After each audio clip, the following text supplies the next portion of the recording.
오늘 우리가 함께 나눌 하나님의 말씀은 함께 봉독한 바와 같이 욥기 1장 6절부터 12절까지 기록되어 있는 본문의 말씀입니다. 욥기는 무려 42장이나 되는 긴 성경임에도 불구하고 사실 욥기에 기록된 내용들 가운데 우리에게 비교적 잘 알려져 있는 본문이라는 것은 내 시작은 미약하였으나 내 나중은 심히 창대하리라 라고 하는 8장 7절에 기록된 말씀 정도일 것이다 라고 생각이 됩니다. 그마저도 본래 그 본문의 말씀은 빌닷이 욥을 향해서 회개를 촉구하는 말, 너의 행동이 잘못됐다, 너의 신앙은 잘못되어 있다 라고 하는 것을 전제로 하고 그 회개를 촉구하기 위해서 이 말을 하고 있는 것임에도 불구하고 마치 이 말이 복을 빌어주는 말인 것처럼 그렇게 오용되고 있는 것도 사실입니다. 우리는 이 성경의 말씀을 통해서 욥기가 과연 주고 있는 것이 어떤 메시지인지, 욥기를 이렇게 42장이나 되는 분량으로 하나님께서 기록해서 우리에게 남겨주신 목적이 과연 무엇인지에 대해서 조금은 더 세심하고 조금은 더 주의 깊게 이 본문의 말씀의 의미들을 살펴볼 필요가 있을 것이다 라고 생각이 됩니다. 욥기는 사실 빅토리아 여왕 시대의 수필가였던 토마스 칼라일이라는 사람이 이야기했던 것처럼 펜으로 쓴 가장 위대한 책이다 라고 하는 이 말과 같이 우리의 삶에 있어서 너무나도 직접적이고 실제적인 내용들을 다루고 있는 성경의 말씀이라고 할 수가 있을 것입니다. 우리의 삶에 있어서 경험되어지는 수많은 고통의 시간들과 우리의 삶에 있어서 경험되어지는 수많은 역경의 문제들에 대해서 그리스도인으로서 어떻게 살아가야지만 될 것인가라고 하는 그 교훈을 이 본문의 말씀들이 우리에게 증거를 해주고 있다라는 것입니다. 로버트 고디스라고 하는 유명한 유대교 랍비는 악은 어디에나 있고 모든 곳에서 판을 치며 승리한다. 그러기에 이러한 인간 실존의 가장 고통스러운 수수께끼, 곧 성경적 신앙의 핵심 이슈인 악의 문제를 다루는 일이 어느 때보다 시급하다라고 이야기를 하면서 이 욥기에 대해서 말하기를 이 주제, 이 악에 대한 주제를 가장 심오하고 이런 표현을 써도 좋다면 가장 아름다운 논의이며 그 어느 때보다 지금처럼 가장 잔혹한 세기에 딱 알맞은 책이다라고 이렇게 이야기를 했어요. 그러니까 악의 문제에 대해서, 인간의 고통의 문제에 대해서, 인간이 경험하게 되는 사회적인 여러 가지 불합리의 문제에 대해서 욥기보다 실제적으로 우리에게 교훈적인 메시지들을 들려주고 있는 성경이 없다라고 증거를 하고 있는 것입니다. 그리고 우리에게 나니아 연대기로 잘 알려져 있는 C.S. 루이스 또한도 그의 또 다른 유명한 저서인 고통의 문제라는 저서에서 인간의 삶은 어느 시대나 예외 없이 고통스럽고 황폐했던 것이 분명하다고 이야기를 하고 있습니다. 우리가 인정을 하든 인정을 하지 않든지 간에 인간의 삶과 고통의 문제라는 것은 떼어놓을 수가 없는 밀접한 관계 가운데 있는 동전의 양면과도 같은 문제라는 사실을 꼭 인지하시기를 바라겠습니다. 그리고 그것은 아이러니하게도 그리스도인들에게 더 실제적이다라고 할 수가 있습니다. 왜냐하면 이 세상에는 여전히 하나님을 대적하고 그리스도를 대적하며 말씀에 대항함으로써 그에 속한 그리스도인들로 하여금 하나님께 집중하지 못하고 감사하지 못하도록 그들을 끊임없이 고통 가운데로 내몰고 있는 사탄이 활발하게 활동을 하고 있기 때문에 그렇습니다. 그렇게 하나님께서는 우리 그리스도인의 삶에서 그와 같이 큰 비중을 차지하고 있는 고통의 문제에 대한 성경적인 답을 제시해주기 위해서 무려 42장이라고 하는 긴 분량을 할애해서 우리의 삶의 실제적인 문제들에 대해서 답해주고 있으신 것이며 우리에게 가르침을 주고 있으신 것입니다. 우리의 삶에서 경험하게 되는 시험과 무수한 유혹의 모습과 그 정도가 결코 간단하게 정의되고 간단하게 논의될 수 있는 정도의 것이 아니기 때문에 무려 42장이라고 하는 긴 분량을 할애를 해서 우리에게 귀한 가르침들을 베풀어 주고 있으시다라는 것입니다. 또한 욥기는 1장과 2장 그리고 42장 일부의 내용만 산문으로 되어 있고 나머지 전체의 부분은 모두 시로 이루어져 있다는 것을 또한 확인할 수가 있습니다. 욥기가 시라는 형식을 통해서 기록되었다라고 하는 이 사실이 우리에게 주는 의미가 무엇이겠습니까? 그것은 물론 다른 성경들도 큰 틀에서는 동일한 원리라고 할 수가 있겠지만 특별히 욥기나 이 시편이라는 것들, 특별히 이 시의 형식을 통해 우리에게 기록되어졌다라는 것들, 이 성경들은 단지 머리로만 이해할 수 있는 내용이 아니다라는 의미가 담겨져 있다라고 할 수가 있습니다. 물론 오늘날 수험생들이야, 입시를 위해서 시를 공부하는 친구들이야 시를 머리로 이해하려고 하지만 사실 시는 머리로 이해하고 고개를 끄덕이는 정도로 끝나는 그런 글이 아니라는 사실을 우리 모두는 다 잘 알고 있을 것이다라고 생각을 합니다. 시는 가슴으로 이해하고 마음으로 느껴야지만 되는 글인 것입니다. 그래서 제임스 패커라는 교수는 이와 같이 시의 형식으로 기록된 내용들을 가리켜서 머리에서 머리로 전하지 않고 가슴에서 가슴으로 전한다라고 이야기를 하고 있는 것입니다. 그와 같이 이 욥기의 내용들을 하나님께서 또한 시의 형식을 통해서 우리에게 남겨주신 것은 이 욥기에 기록된 모든 말씀들을 단지 머리로만 이해하고 고개를 끄덕이며 끝나도 되는 것이다라는 것이 아닌 이 욥기에 기록된 말씀을 그 의미들을 하나님의 본의와 하나님의 그 사랑과 하나님의 배려의 모습들을 마음으로 느끼고 마음으로 깊이 체험해야지만 된다라고 하는 그런 의미들이 담겨져 있을 것이다라고 생각을 합니다. 비록 오늘 하루 짧게 이 욥기에 담긴 메시지 가운데 일부를 함께 나누고자 하지만 맥체인 성경 읽기표를 따라서 오늘부터 시작되는 욥기를 읽고 묵상하는 그 여정들 가운데서 이 욥기를 통해 주시고자 하는 하나님의 말씀의 은혜를 머리뿐이 아닌 가슴으로 만끽하시는 우리 바른교회 성도님들이 되시기를 바라겠습니다.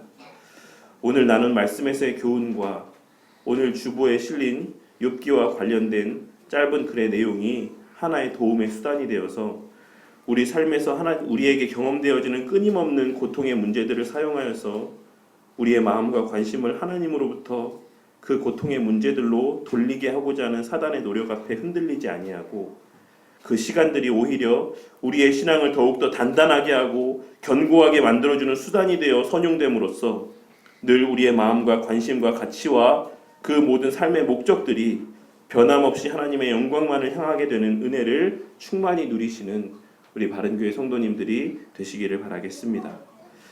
욥기는 먼저 1장 1절부터 5절까지에 기록된 욥에 대한 설명으로 이 긴 성경의 내용이 시작을 하고 있습니다. 이는 욥기라는 이야기를 시작함에 있어서 하나의 큰 배경적인 틀을 제공해주는 역할을 하는 것이라고 할 수가 있습니다. 욥은 이미 우리가 알고 있는 바와 같이 아브라함과 같은 족장시대를 살았던 사람이었습니다. 또한 욥은 온전하고 정직하여 하나님을 경외하며 악에서 떠난 경건한 사람이었고 또한 훌륭한 사람이었습니다. 본문에서 이 훌륭하다라고 기록되어 있는 표현은 개역 한글 성경에는 큰 자라고 번역되어 있는 표현이라고 할 수가 있습니다. 그런데 이 큰 자 혹은 훌륭한 자라고 하는 이 표현의 원어적인 의미는 그가 외적으로 드러나는 어떤 그러한 모습에 있어서도 어떤 큰 모습, 위대한 모습 이러한 것을 나타내는 사람이기도 하지만 동시에 그런 내면적인 모습에 있어서도 되게 큰 사람이었다라고 하는 그런 의미가 담겨져 있는 표현입니다. 그러니까 외면적인 면과 내면적인 면을 동시에 아우르는 의미의 표현이 이 욥이라는 사람을 가리키는 이 훌륭하다라고 번역되어 있는 이 표현 가운데 담겨져 있는 의미로 그를 나타내 보여주고 있는 것입니다. 이러한 욥에 대한 표현들은 얼마 전 설교 때 나누었던 요한 3서의 내용인 사랑하는 자여 내 영혼이 잘됨같이 내가 범사에 잘되고 강건하기를 내가 간구하노라는 이 말씀을 떠올리게 만들어준다라고 생각을 합니다. 그리고 이는 그리스도인의 전형적이고도 일반적인 모습이라고 할 수가 있습니다. 일반적으로 우리의 하나님과의 관계가 형통하다라고 하면 우리의 삶의 범사는 잘되고 강건한 것이 맞습니다. 하나님께서는 의도적으로 우리를 힘들게 하심으로써 우리가 고통받고 힘들어하는 것을 즐기시는 그런 분이 아니시다라는 것입니다. 아마도 사람들은 욥을 보며 그의 삶에 어떤 큰 변화가 생길 것이다라고는 꿈에도 생각을 하지 못했을 것이다라고 생각을 합니다. 왜냐하면 그가 가진 재산의 정도도 오늘날로 치자면 일반적인 수단으로서는 한 사람이 소유할 수 없을 만큼의 너무나도 많은 분량의 재물들을 소유하고 있는 사람이기도 했고, 그 성품 자체도 온전했기 때문에 그의 삶이 한순간에 어떻게 된다라고 하는 것은 사실 불가능한 일에 가까운 일이었기 때문입니다. 그리고 성경에서의 그에 대한 언급은 5절에 기록된 욥의 행위가 항상 이러하였다라고 끝맺음하고 있는 것을 알 수가 있습니다. 이는 그의 이러한 여러 가지 영적인 어떤 외적인 육적인 삶의 모습, 나타나 보여지는 그 온전한 삶의 모습이라는 것이 어떤 한순간에만 어떤 특정한 장소에서만 그러한 것이 아니라 그의 범사의 모든 삶 가운데 그의 행하는 그의 마음과 그의 행동과 그의 표출되어지는 모든 삶의 모습들이 항상 하나님 앞에 온전했다. 항상 사람들 앞에 너무나도 흠잡을 데 없이 완전했다. 라는 것을 나타내 보여주고 있기 때문에 그렇습니다. 이러한 그의 행위에 대한, 그의 신앙에 대한, 그의 삶의 모습에 대한 이러한 확증적인 선언이라는 것은 앞으로 욥이 당할 고난이라는 것이 그의 잘못 때문이 아니다라는 것을 또한 증거해주는 하나의 중요한 요소가 되고 있다라고 할 수가 있습니다. 그런데 지상에서의 그의 형통한 이러한 삶과는 별개로, 이러한 상황과는 별개로 하늘에서의 상황은 그와 같지 않았다라는 것을 오늘 우리가 함께 살펴보는 본문의 말씀을 통해서 우리는 확인할 수가 있습니다.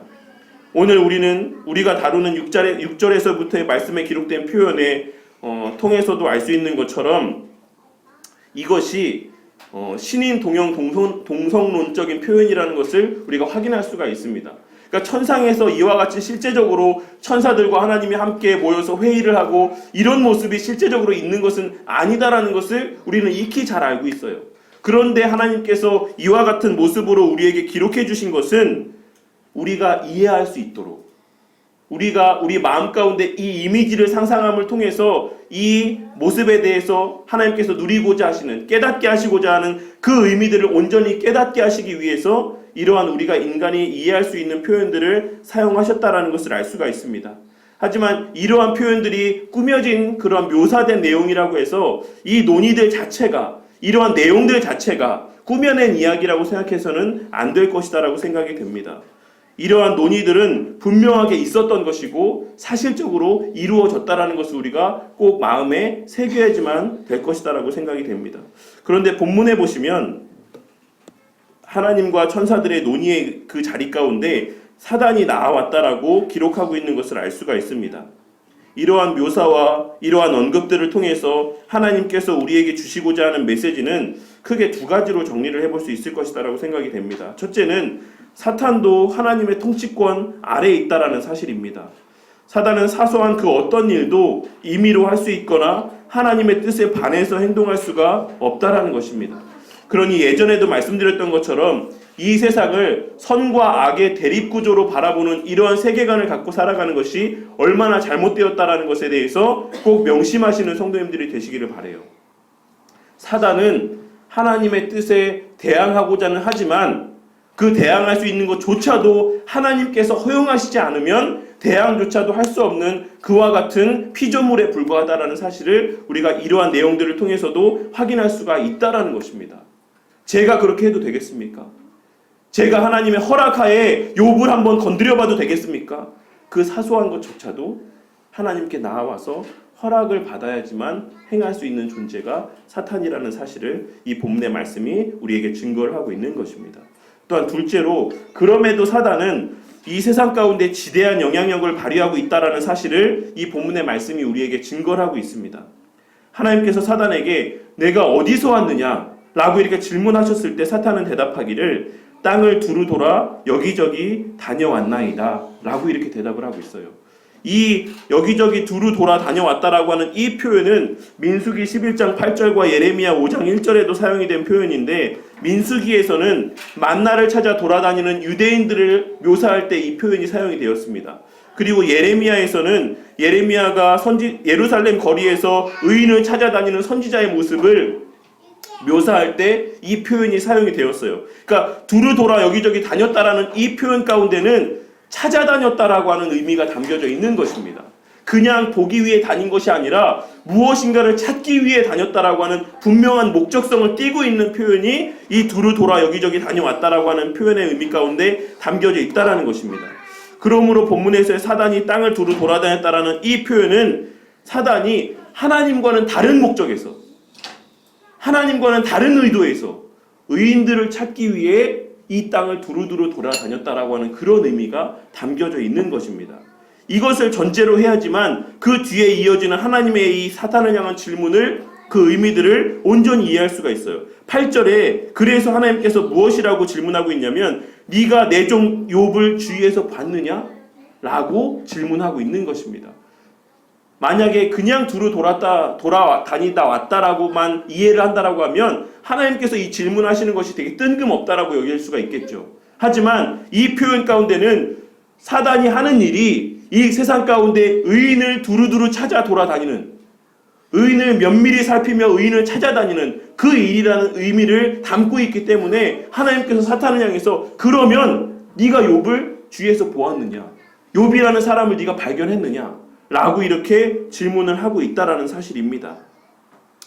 세상을 두루 돌아다니며 눈에 불을 켜고 의인을 찾아다니는 사단의 눈에 욥과 같은 의인이 눈에 띄지 않았을 리가 없기 때문에 하나님께서는 이와 같은 말을 하고 있으신 것입니다. 그와 같이 사단은 지금 이 순간에도 여전히 이 세상을 두루 다니며 우는 사자와 같이 의인들을 찾아다니고 있다라는 사실을 한순간도 잊지 마시는 우리 성도님들이 되시기를 바라겠습니다. 사탄은 죄인들을 찾아다니는 것이 아니에요. 제가 예전에도 말씀을 드렸지만 사탄에게 있어서 이미 죄 가운데 있는 자들은 아무 관심의 대상이 아닙니다. 그냥 내버려 둬도 그냥 그 죄 가운데 계속해서 거하고 있기 때문에 사탄이 눈에 불을 켜고 찾아다니는 대상들은 하나님 편의 의인이라 여겨지는 그 사람들을 사탄은 지금 이 순간에도 눈에 불을 켜고 우는 사자와 같이 그들을 찾아내기 위해 다니고 있다는 사실을 늘 명심하시는 성도님들이 되시기를 바라겠습니다. 그리고 수단과 방법을 가리지 않고 그러한 자들을 발견했을 때 그 믿음을 넘어뜨리기 위해, 그 믿음을 흔들기 위해 지금 이 순간에도 수단과 방법을 가리지 않고 애쓰고 있음을 또한 명심하시는 성도님들이 되시기를 바라겠습니다. 이에 대한 부가적인 언급은 뒤에 다시 또 나누도록 하겠습니다. 그 회의석상에서 오고 간 대화의 내용의 핵심이라는 것은 우리가 잘 알고 있는 것처럼 욥이 까닭없이 하나님을 경외하리이까라는 사단의 질문의 내용이었습니다. 그러면서 하나님께서 그의 소유를 지키고 보호하시고 그의 삶을 형통하게 하셨기 때문에, 그를 잘 살게 하셨기 때문에, 하나님께서 그 삶에 복을 주셨으니까, 하나님께서 그 삶을 형통하게 하셨으니까, 하나님께서 그 삶을 남부럽지 않게 해주셨으니까 그 사람이 하나님을 경외하는 것이지 까닭없이 하나님을 경외하겠습니까? 하나님을 사랑하는 것이 아닙니다.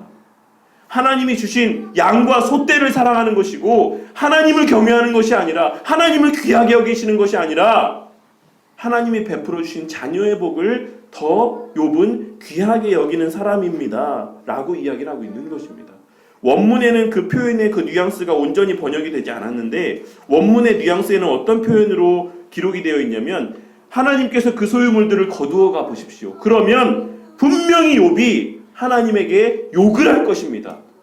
제가 그렇지 않으면 제 손에 장을 지지겠습니다. 이런 뉘앙스의 의미로 기록이 되어 있어요. 만약에 그렇게 하셨음에도 욥이 하나님에 대해서 욕을 하지 않으면, 그의 재물을 뺏어가고 그의 소유물들을 다 뺏어갔는데도 그가 하나님 앞에 욕을 하지 않는다라고 하면 제가 제 손에 장을 지지겠습니다. 그렇게 지금 하나님 앞에 이야기를 하고 있는 것입니다.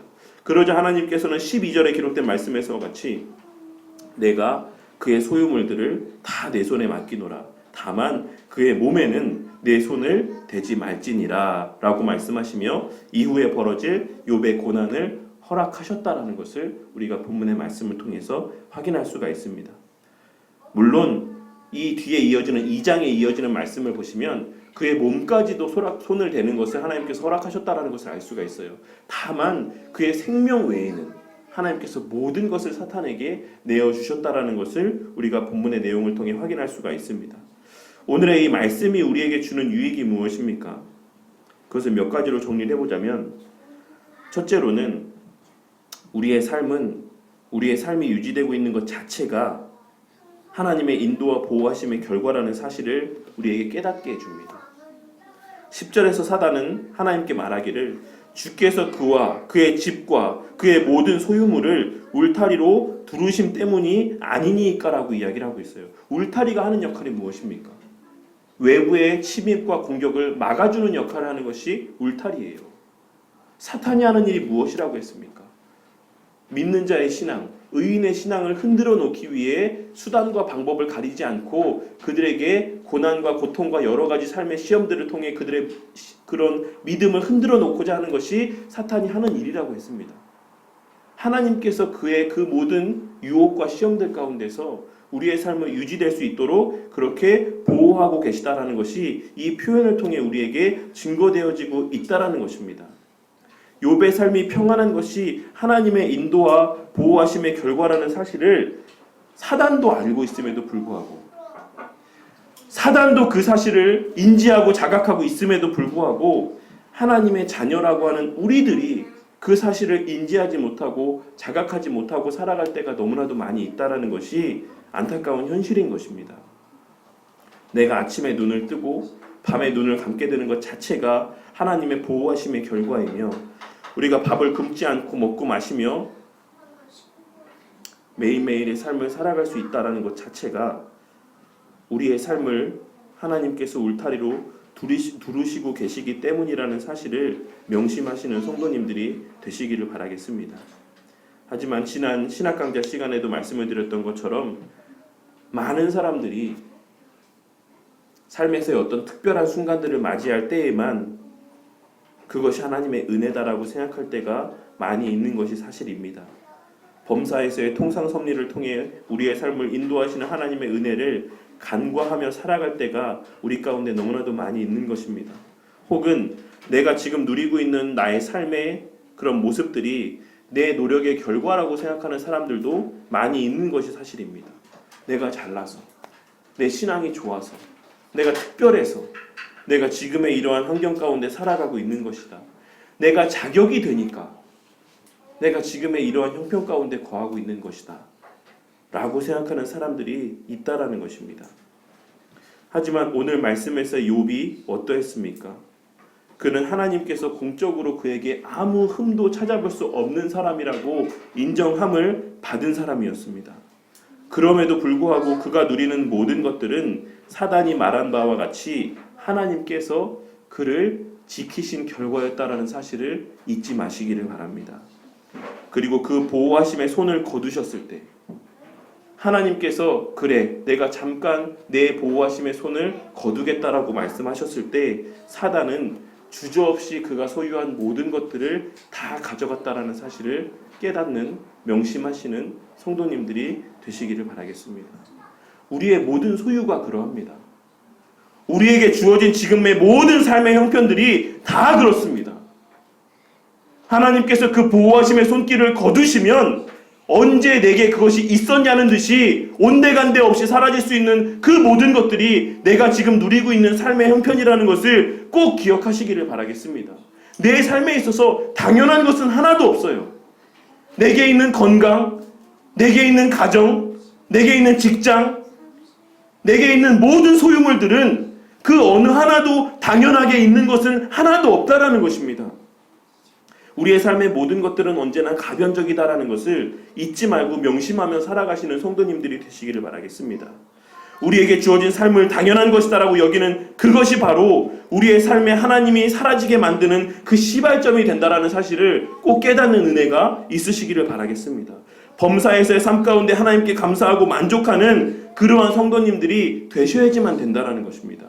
그리하여서 가변적인 것에 소망을 두고 마음을 빼앗기는 그런 우를 범하지 마시고 변하지 않는 하나님께 소망을 두심으로 범사의 삶 가운데 또 매일의 삶을 지키시고 인도하시고 보호해 주신 하나님께만 감사하며 매일의 삶 가운데 하나님을 경험하고 누리고 만끽하시는 우리 성도님들이 되시기를 바라겠습니다. 둘째로는 때로 우리의 삶 가운데 고난이 있다라고 하는 것은 우리가 하나님과 맺고 있는 우리의 관계를 증거하게 되는 수단이 된다라는 것을 말씀하고 있는 것입니다. 우리가 살아가면서 겪게 되는 모든 고난들은 크게 두 가지 원인이 있다라고 할 수가 있어요. 두 가지 의도가 있다라고 할 수가 있습니다. 하나는 우리가 하나님 앞에 바른 신앙의 삶을 살지 못하고 있을 때 그 사랑하시는 자녀를 다시 바른 신앙의 걸음으로 인도하시기 위해 주시는 징계로서의 고난, 의도적인 고난이 있을 수가 있고, 또 하나는 오늘 말씀에서와 같이 우리가 바른 신앙의 걸음으로 걸어가고 있다라는 사실, 우리가 하나님만으로 기뻐하며 하나님만으로 만족하는 삶을 살아가고 있다라고 하는 그 신앙의 모습들을 증거케 하시기 위해 하나님 편에서 허락하신 허용적인 고난이 있을 수 있다라는 것, 이 두 가지 사실을 꼭 기억해야지만 될 것입니다. 하지만 전자나 후자나 결국에는 하나님 편에서 우리를 위하심이라고 하는 공통점을 갖고 있습니다. 전자는 우리가 하나님의 자녀임을 확증해 주시는 사랑의 표현이 되는 것이고, 후자는 우리가 바른 신앙의 삶을 살고 있다라는 사실을 증거케 하시기 위한 우리를 향한 신뢰의 표현이라는 것을 꼭 깨닫는 은혜가 있으시기를 바라겠습니다. 그렇게 전자의 경우에서와 같은 고난을 설명하는 히브리서 12장에서는 징계는 다 받는 것이거늘, 하나님의 자녀됨으로써 징계라는 것은 다 받는 것이거늘 너희에게 없으면 사생자요 친아들이 아니니라 라고 말씀하며, 무릇 징계가 당시에는 즐거워 보이지 않고 슬퍼 보이나 후에 그로 말미암아 연단받은 자들은 의와 평강의 열매를 맺느니라 라고 말씀을 하고 있는 것입니다. 하지만 때로는 오늘 본문 말씀에서의 욥과 같은 후자의 경우에서와 같이 내가 아무 잘못을 한 것이 없는 것 같음에도 삶에 힘든 순간들이 찾아오기도 합니다. 그러할 때 우리는 우리가 하나님 앞에 욥과 같이 합당한 신앙의 삶을 살고 있다라고 말씀하시는 욥기의 내용을 통해서 위로를 받으시고 그것을 증거케 하시는 하나님께 감사하시는 성도님들이 되시기를 바라겠습니다. 사단은 하나님과 바른 관계 가운데 있지 않는 자들에게는 앞서 말씀드린 것처럼 아무 관심이 없습니다.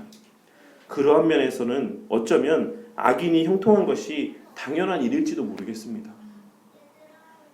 성경은 언제나 영혼이 잘됨같이 범사가 형통하기를 위해서 기도를 해야 될 정도로, 우리의 영혼이 잘됨같이 그 범사가 형통하기를 간구해야 될 정도로 성도의 삶에는 형통함보다는 고난이 있을 확률이 더 높다라고 이야기를 하지만, 오늘날 성도들은 고난과 아무 상관이 없는 기독교 신앙을 추구하면서 살아가는 것이 현실입니다. 성경 말씀에는 예수 믿는 자들이 고난받는 것은 당연한 일이다라고 수도 없이 여러 성경 가운데 하나님께서 증거하고 있으심에도 불구하고 예수 잘 믿으면 고난과는 상관없는 삶을 살아간다라고 하는 그런 막연한 믿음 가운데 신앙생활하는 자들이 오늘날 너무나도 많이 있다라는 것이에요. 그리고 그러한 성도들의 생각과 요구에 발맞추어서 교회들도 성도들에게 있어 그 고난의 의미를 왜곡하여 전달하고 성도들에게 고난의 유익을 빼앗아가며 그렇게 모여든 사람들의 수의 성장을 바라보며 그것이 하나님이 주신 복이다라고 이야기하며 믿고 증거하며 살아가고 있는 것이 오늘의 이 시대의 모습이다라는 것입니다. 하지만 그렇게 모이는 수의 성장이 진짜 하나님의 역사하심의 결과인지는 오늘 말씀에 비추어 깊이 상고해 볼 필요가 있을 것이다라고 생각이 됩니다. 그러한 교회들은 겉으로는 형통해 보일지 모르겠지만 하나님 앞에 결코 온전한 교회로 여겨질 수 없을 것입니다. 그러한 성도들은 겉으로는 온갖 세상적인 복을 충만히 받아 누리며 형통한 것 같이 보일지 모르겠지만 하나님 앞에서는 결코 복되지도 않고 형통하지도 않은 신앙의 삶이다라는 것을 오늘의 말씀에 비추어서 명심하시는 성도님들이 되시기를 바라겠습니다. 우리 성도님들의 지금의 삶이 혹 고난 가운데 있는 것처럼 여겨지십니까? 그렇다라고 하면 먼저 자신의 신앙을 한번 돌아보시기를 바랍니다. 나의 신앙의 삶이 정말 하나님의 영광이라고 하는 궁극의 목적을 향해서 걸어가고 있는 신앙의 삶인지, 아니면 나의 만족과 나의 유익을 위해서 더 애쓰고 있는 삶이 아닌지를 한번 돌아보시기를 바라겠습니다. 그러한 신앙의 돌이킴을 위한 고난의 시간들은 당장은 힘들지 모르겠지만 결국 그로 말미암아 연단받은 자들은 의와 평강의 열매를 맺게 될 것이 분명합니다.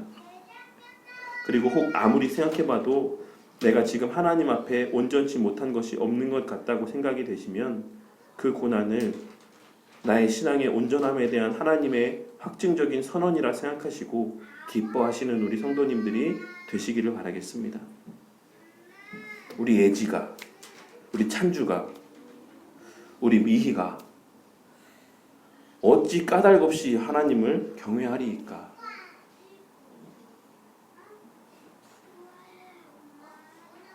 어찌 까닭없이 하나님을 경외하리이까?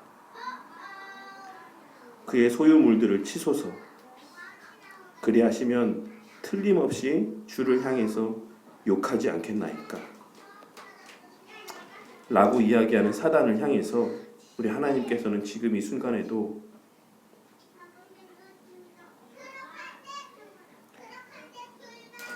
내 딸 연희는, 내 딸 예지는, 내 딸 찬주는 돈 때문에, 자식 때문에, 삶의 평안함 때문에, 혹은 자신이 추구하는 세상적인 가치 때문에 나를 믿고 섬기는 것이 아니라 나 여호와 하나님만으로 기뻐하며 만족함으로 경외하는 것이다라고 말씀하시며 우리의 소유를 통해 우리의 믿음을 증거케 하시기 위해 잠깐의 고난의 때를 허용하시는 것이다라는 사실을 깨닫는 우리 성도님들이 되시기를 바라겠습니다. 셋째로, 우리가 사단의 미혹에 넘어지고 있음에 대한 표징은 우리의 입술에 불평과 불만이 담김을 통해 가장 먼저 증거되어진다라고 하는 사실을 깨닫는 우리 성도님들이 되시기를 바라겠습니다. 하지만 불행하게도 누구나가 다 사단의 미혹 앞에 승리하는 것은 아닙니다. 우리 모두가 언제나 사단의 유혹 앞에 버텨낼 수 있는 것이 아니다라는 것입니다. 우리의 마음에는 원일지라도 우리의 육신이 연약함으로 때로는 우리는 시험에 넘어지고 하나님의 뜻에 합당하지 아니한 삶을 살아가게 될 때도 있는 것입니다. 그러할 때 가장 먼저 우리 가운데 증거되어지는 모습이 무엇이겠습니까? 그것은 바로 감사와 기쁨이 사라지는 것입니다. 불평과 불만이 내 입술과 마음 가운데 자리하게 되는 것으로 우리의 신앙이 흔들리고 있음이 가장 먼저 증거되어지고 있다라는 것입니다. 우리가 우리를 향해 나타내 보이신 그리스도의 사랑과 섬김을 잊고 세상으로 눈을 돌리고 다른 이들에게로 우리의 눈이 돌아갈 때 우리는 내 손에 쥐어진 것보다 더 먹음직도 하고 보암직도 한 것들을 소유한 다른 이들을 바라보며 예수님에게서 그 시선이 멀어지게 될 것입니다. 그것은 누구에게나 당연한 것이며 심지어 베드로에게도 상징적으로 경험되어졌던 사실이라는 사실을 우리는 기록된 말씀을 통해 확인할 수가 있는 것입니다. 그렇기에 하나님께서는 히브리서의 기자를 통해 극심한 핍박과 고난 속에 예수님을 저버리고 다시 유대교로 돌아가는 자들을 권면하기 위해 기록하신 히브리서의 말씀을 통해 3장 1절에 기록된 말씀을 통해 그러므로 함께 하늘의 부르심을 받은 거룩한 형제들아, 우리가 믿는 도리의 사도이시며 대제사장이신 예수를 깊이 생각하라고 말씀을 하고 있는 것입니다. 우리가 우리 예수님을 깊이 생각할 때에만, 우리 예수님께만 우리의 시선이 온전히 고정될 때에만 우리는 온전히 감사하는 삶을 살아갈 수가 있는 것입니다. 이를 명심하고 잊지 마시는 성도님들이 되시기를 바라겠습니다. 내 삶에 왜 이런 일들이 생기는가? 왜 내 삶은 매번 형통하지 않은 것일까? 왜 나에게만 이런 일들이 일어나는 것일까? 라고 하는 생각들을 갖지 마시기를 바랍니다. 그리고 그것을 당연한 것이다라고 생각하시는 성도님들이 되시기를 바라겠습니다. 역사상 기록된, 성경에 기록된 대다수의 성도들의 삶이 그러했다라는 사실을 깨닫는 은혜가 있으시기를 바라겠습니다. 그렇게 우리 신앙의 참됨을 세상 가운데 하나님께서는 증거하셨고 하나님을 향한 참된 신앙이 어떤 모습과 어떤 모양인지를 그러한 삶의 모습들을 통해 세상 가운데 증거하셨고 그러한 신앙인들의 삶의 모습들을 통해서 하나님께서는 영광 받으셨다라는 사실을 기억하시기를 바라겠습니다. 세상은 본래 부조리하고 세상은 본래 불의하며 세상은 본래 불합리하고 불공정하다라는 사실을 잊지 마시기를 바라겠습니다. 그러함에도 불구하고 우리가 평안의 때를 보내고 있으며 보낼 수 있었던 것은 앞서 언급했던 것처럼 하나님께서 그의 손으로 우리를 돌보시고 그 울타리로 우리를 양육하고 계셨기 때문이라는 사실을 깨닫는, 기억하시는 성도님들이 되시기를 바라겠습니다. 그러므로 형통할 때에도 평안함을 주심에 감사하시고 힘든 고난과 고통의 시간을 통과할 때에도 그를 통해 주실 은혜와 나타내실 영광을 기대하며 감사하시는 성도님들이 되시기를 바라겠습니다. 하나님께서는 그러한 우리를 향해서 야고보 사도를 통해 야고보서 5장 7절에서 11절에 기록된 말씀, 그러므로 형제들아 주께서 강림하시기까지 길이 참으라. 보라, 농부가 땅에서 나는 귀한 열매를 바라고 길이 참아 이른 비와 늦은 비를 기다리나니 너희도 길이 참고 마음을 굳건하게 하라. 주의 강림이 가까우니라. 형제들아 서로 원망하지 말라. 그리하여야 심판을 면하리라. 보라, 심판주가 문 밖에 서 계시니라. 형제들아 주의 이름으로 말한 선지자들을 고난과 오래 참음의 본으로 삼으라.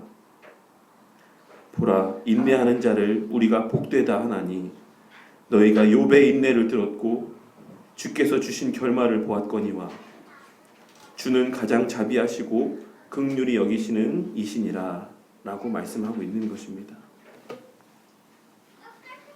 사단이 우리의 신앙을 흔들고 있을 때 가장 먼저 나타나는 표징은 감사와 만족을 사라지게 만드는 것과 그러함을 통해서 그 입술 가운데 불편과 원망을 담게 하는 것입니다. 그래서 사단도 하나님께서 그의 소유를 치시면 그는 분명히 하나님을 욕하게 될 것이다 라고 자신 있게 이야기를 하고 있는 것입니다. 그리고 그러한 불평과 원망들은 하나님을 향하고 내 고륙을 향하고 내 이웃을 향하고 내 주변의 형제 자매들을 향하게 됨으로써 우리가 속한 공동체를, 우리가 속한 가족 관계를, 우리와 하나님 사이의 관계를 더 멀어지게 만드는 결과로 이어지게 되는 것이며, 그러한 면에서 불평과 원망이라는 것은 하나 되게 하시는 성령 하나님의 사역과 정반대의 것이 된다라는 사실을 깨닫는 성도님들이 되시기를 바라겠습니다.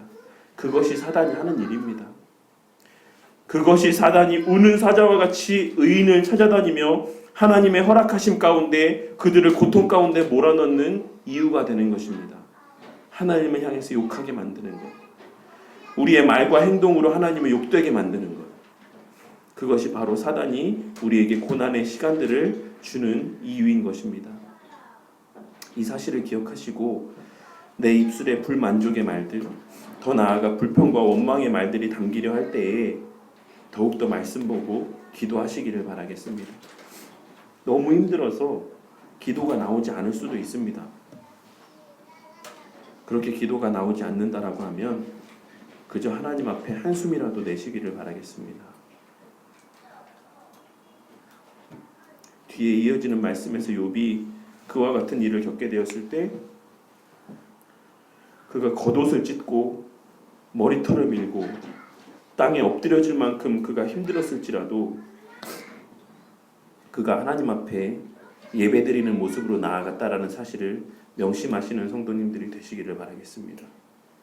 우리 하나님께서는 그러한 우리의 그 한숨에도 귀를 기울이실 것이며 결국에는 우리의 그 한숨을 감사의 찬양과 고백으로 변하게 해주실 것이다라는 것을 오늘 본문의 말씀이 증거하고 있다라는 것을 깨닫는 성도님들이 되시기를 바라겠습니다.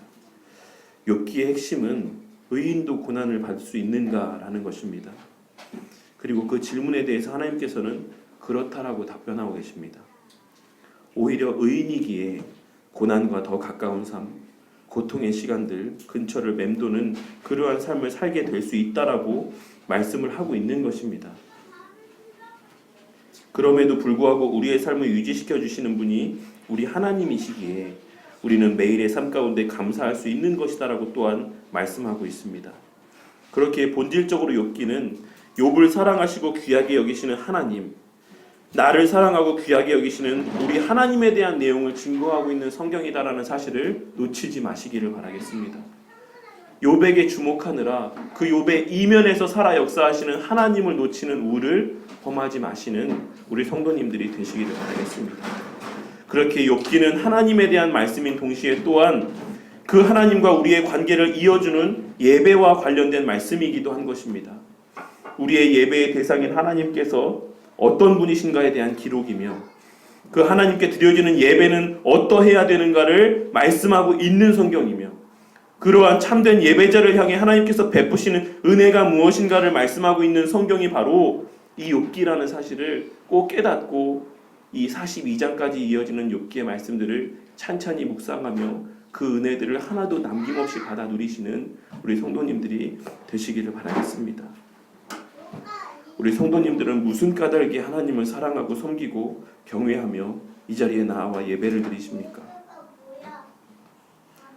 성도님과 성도님의 집과 그 모든 소유물들을 울타리로 두르심 때문에 하나님을 사랑하고 섬기고 경외하며 예배를 드리십니까? 사탄이 욥에 대해서 이야기했던 것처럼 하나님께서 그 손으로 하는 바를 복되게 하사 그의 소유물이 땅에 넘치게 하셨기 때문에 여러분들은 하나님께 나와서 감사하며 예배를 드리십니까? 아닐 것이다라고 생각을 합니다. 주님께서 우리에게 주신 사랑의 의미를 온전히 이해하고 있기 때문에 하나님께서 그리스도를 통해 우리에게 베풀어 주신 영적인 유익들이 무엇이고 그 특권이 무엇인지를 아시기 때문에 이 자리에 나와서 예배를 드리고 하나님께 감사하며 성도로서의 삶을 살기 위해 애쓰고 몸부림치시는 줄로 믿습니다. 그렇다라고 하면 내 삶에 비록 어떤 삶의 형편들이 내 생각과 같지 않다고 할지라도 내 삶에 진행되는 일들이 내 뜻과 같이 이루어지지 않는다라고 할지라도 그 모든 것들을 사단이 어그러뜨려 놓고 그 모든 것들을 내게서 빼앗아 가고 있다라고 할지라도 하나님 앞에 감사하시는 우리 성도님들이 되시기를 바라겠습니다. 그리고 그를 통해서 또한 증거될 하나님의 영광 때문에 하나님 앞에 감사하며 기뻐하시는 우리 성도님들이 되시기를 바라겠습니다. 이것이 바로 욥을 통해서 우리에게 주시고자 하시는 하나님의 메시지인 것을 깨달으시고 우리의 삶의 형편이 어떠하든지 내 지금의 삶의 순간들이 어떠하든지 그것과는 관계없이 언제나 하나님 앞에 예배하며 기도하며 찬양하며 하나님을 경외하며 살아가시는 성도님들이 되심을 통해서 하나님의 살아계심이 또 하나님의 자비하심이 하나님의 영광이 우리를 통해서 세상 가운데 증거되어지기를 주님의 이름으로 간절히 축원합니다.